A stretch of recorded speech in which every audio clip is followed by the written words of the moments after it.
السلام عليكم ورحمة الله تعالى وبركاته. إخواني أخواتي، أهلا وسهلا بكم مجددا في فيديو جديد وفي يوم جديد. أتمنى باش تكونوا بخير وعلى خير.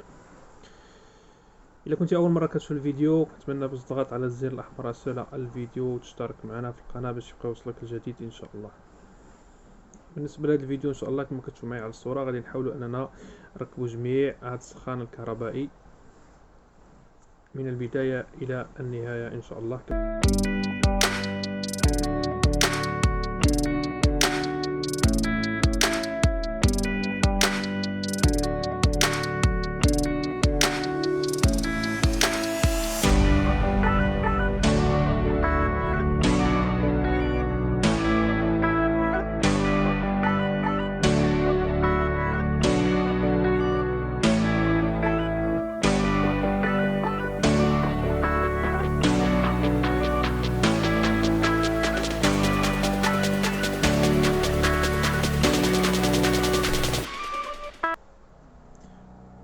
كما كتشوفوا معايا على الصوره غادي نحاولوا اننا نركبوا هاد لي راكور اللي كيجيو ديجا مع السخان اللي هما مهمين جدا باش نحولوا على الفولتاج ديال الاصلي للسخان. كنديروا لهم واحد الجوانات ديال 3 كار ومن بعد كنركبوا لي راكور وكنحاول انني نزيرهم في لامونيت.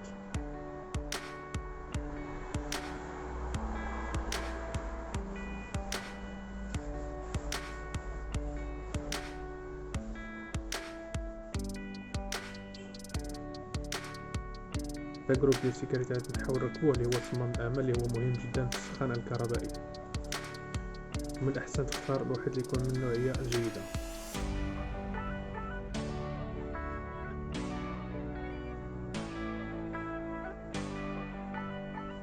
نحلو جميع الجروب.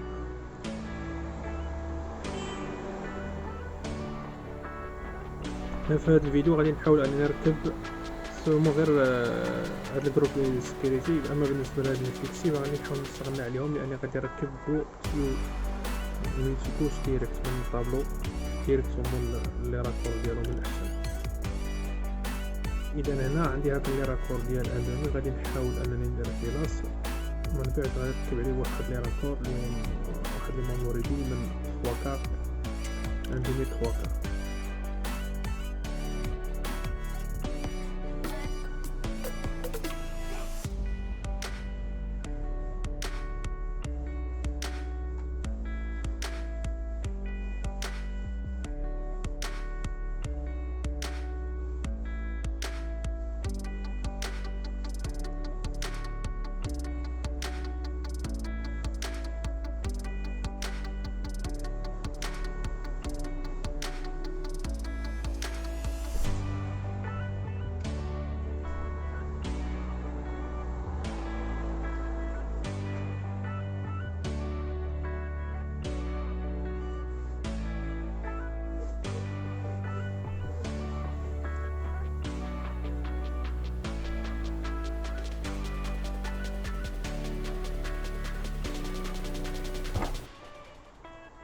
من بعد كناخد هاد الجروب ديال السكيورتي وكندير ليه انه لي جوان وكنفيكسي. اذا نخليكم على الفيديو حتى الاخر